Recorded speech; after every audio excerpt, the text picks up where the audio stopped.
Green Canyon Wolves, certainly the youngest and newest school in Region 11, but certainly there's no lack of experience there with the coaching staff and even some of the players coming back this season.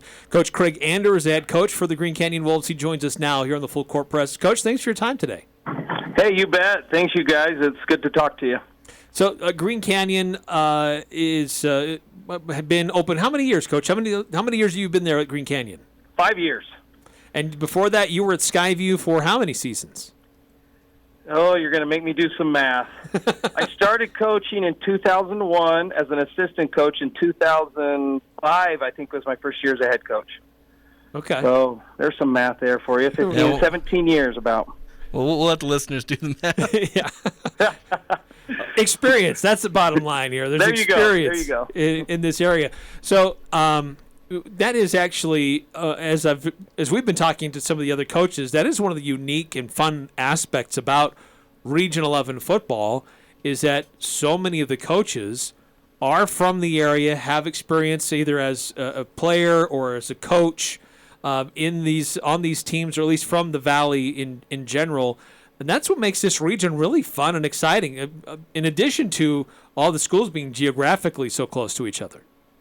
You know, you're absolutely right. I grew up as a young kid until I was 12, living right by Logan High. And I remember as a kid walking, because Woodruff Elementary was part of the high school. They've since torn that down. But I would walk right by the practice field. And I'm kind of embarrassed to say this, but we hit a gold mine when we found a used mouthpiece, because we could take that home, boil it in water, and fit it to our own mouth. And we thought we were real football players at a young age. I remember playing at Mountain Crest and playing against Coach Hal at Logan. He was a year or two older than me, but playing against him.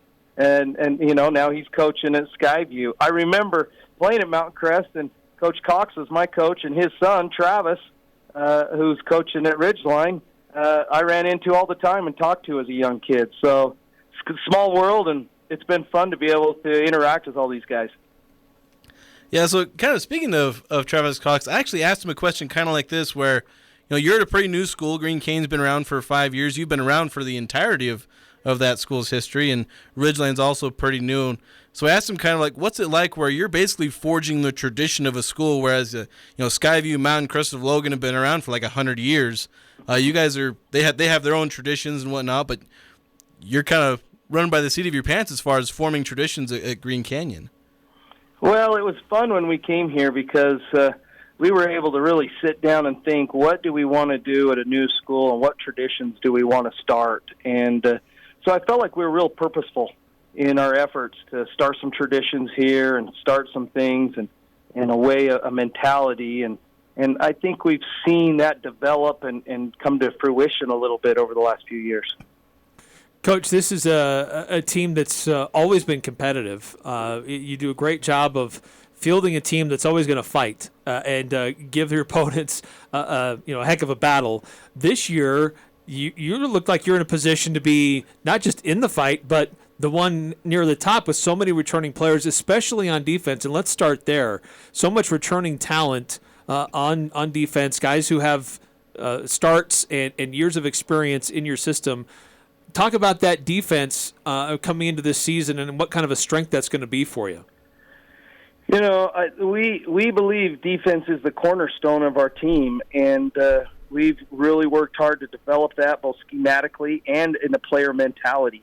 And so it's last year we finished third in state in scoring defense, in points allowed, and we're always trying to push that envelope. So that's something that we've tried to be very purposeful at. It's nothing without our coach. Well, that talks nothing, but it's the kids and the way they buy in. And you got kids like Caden Stewart and Brody Heyman that are returning, that are anchoring our defense at the safety spot. Peyton Johnson, a returning alpha, who he's kind of like the leader, the quarterback of that defense. You got Spencer Gerber, a corner, who's returning. You got Tate White at linebacker, Cordell Coates at linebacker. And then our D-line, we've got Will Wheatley, who's a state champion wrestler, our first state champion wrestler, and coming back to his junior year. And he got his best friend in the weight room, and his best friend is going to be the other end, and that's exciting to see those two able to work together and to be able to do that.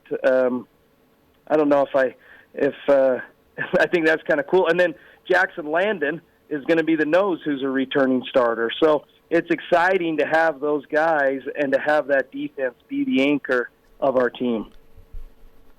So kind of talking about whereas, you've generally had good teams. Last year you clearly had a good team, but it seemed like you were maybe a little shy of some of the teams at the top where you kind of lost big to Ridgeline, lost by a couple of touchdowns to Skyview. If you were to kind of make that jump to the top of the region, maybe towards the top of 4A, what would be the difference this year versus last year where you were maybe a little bit shy of the top? Well, I was really pleased with our defense, but our offense needs to be more productive. We were just very low scoring last year. We had 6 games go to the final play, and we won 5 of those games. We did lose to Skyview by more than 1 touchdown, but it came to the last play of the game. We fumbled on the goal line. They picked it up and returned it for a touchdown. That would have been the go-ahead touchdown for us. And so we've got to produce more on our offense. We've got to be a little more consistent there. We really worked hard on our special teams, and we felt like last year we made a big step in the right direction because we got 2 blocks, pump blocks, which are huge, 2 return touchdowns, which were huge. Both of those things, there was a pump block and a return touchdown. That was the reason we won games. And so we're really trying to do it right. We're trying to make sure that we're teaching hard and teaching well. We focused on defense, we focused on special teams, and now we got to get that offense a little more productive. You're talking to Craig Anhder, head coach of the Green Canyon Wolves, and you talk about offensive production. You've got a returning quarterback, Jack Stevens, running back Gavin Christensen also coming back. You got some talent and experience there coming back on offense. We do, and that experience is huge. You going into your first varsity game, there's a big difference from a kid playing his first varsity game and a kid who's already played a year. And so Jack is so much more composed. I think he's 180 degrees more confident than he was last year. Everything is very clear to him, and he's got clear understanding of each play and what we're trying to accomplish. And I believe that's going to lead to increased production at that spot. And a year of football helps him with that.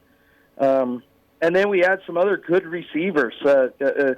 You add Stewie, Caden Stewart, and Kel Cragen, who will be new to the lineup. Caden Stewart's a 3-year starter at receiver, and Boston Stewart, who's a 2-year starter at receiver, and we've got Dewey Egan stepping in with some very explosive receiver play. And so we're excited about our skill positions. We're excited about our line. It's just young. Dylan Atkinson is our only returning starter at O-line, and he'll be our center. And then we got 4 other guys that I think between them all they've got 2 varsity plays.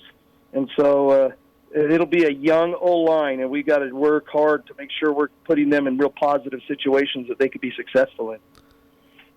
So you mentioned having a young offensive line. Like, how do you try and get them up to speed, in the offseason to have them ready by week 1, so you're not like losing games because of inexperience on the offensive line? Well, I think there's a couple things. Is one of these kids got a chip on their shoulder. They want to prove everybody that, hey, they could be young but still be good. So they've developed that mentality, a real focus. Another is just reps. There's nothing better than just good quality reps and making sure that they're doing them at high levels. We've also simplified the offense so that they don't have a lot of plays, so they can get a lot of reps at the plays we have to do and what we want to do. And so I think those are the kind of things we're trying to do. And then another thing is we got to get the ball out of Jack's hands quickly and get it into receivers' hands. That relieves a lot of pressure from an O-line. Coach, you talked about getting ready for week 1. It's coming up. It's Friday. And your team hits the road against a Region 10 team, a potential playoff preview, if you will, about those teams from down south. And the other non-region games that you've got Pleasant Grove, Park City, and Morgan. Interesting mix of teams in different classifications to prepare you for region play. What's your philosophy about the types of teams you like to have your team face or go through to get you ready for or before you begin region play? Well, I have a philosophy, but then there's also just a little bit of luck. because you have to find a team that's got a schedule open that fits yours. And so we like to play a mix of teams. We like to play teams that are similar to our region and to the state teams. We like to play teams that are good, that can go in and have good region records in their own regions, because that helps the RPI. We're in an RPI world, and you know, Morgan, I know they're 3A, but they're a really good 3A school. And they are physical and tough on defense. And Park City always has athletes that are going Division I. They could be very explosive. And, you know, Pleasant Grove's got this huge history of a lot of success over the years. And then obviously Crimson Cliffs, who knocked us out of the playoffs last year, presents a big challenge. So really our philosophy is we want to play challenging teams. We want to play teams that push us, that can test us, so that we can see where we're at and what we got to work on.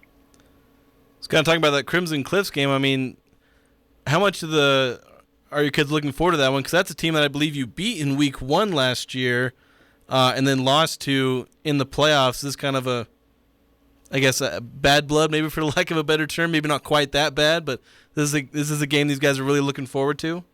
I think you summed it up pretty well. I wouldn't say bad blood, but I would say a determination. Our kids are fired up to match up against these guys, have a shot at them. You know, we did not want to be done playing football last year when we were, and I think these kids want a chance to prove themselves against a very good Crimson Cliffs team. Well, Coach, we wish you the best of luck. It's fun seeing these teams get ready, and it's hard to believe the season's already upon us. It seems earlier than normal, but that's just the way the calendar is. But we also look forward to hearing Craig Hislop and John Russell call the games for you guys on 100.9 as they will follow all the Green Canyon games. But, Coach, best of luck. And you start out on the road at Crimson Cliffs, that long drive, but hopefully you're coming back home feeling pretty good. Hey, thanks, you guys. And you know what? It's a great time of year, isn't it? We're finally getting football going again. I couldn't be happier, and our kids are excited. So thanks for all you do, and we're excited for a great football season.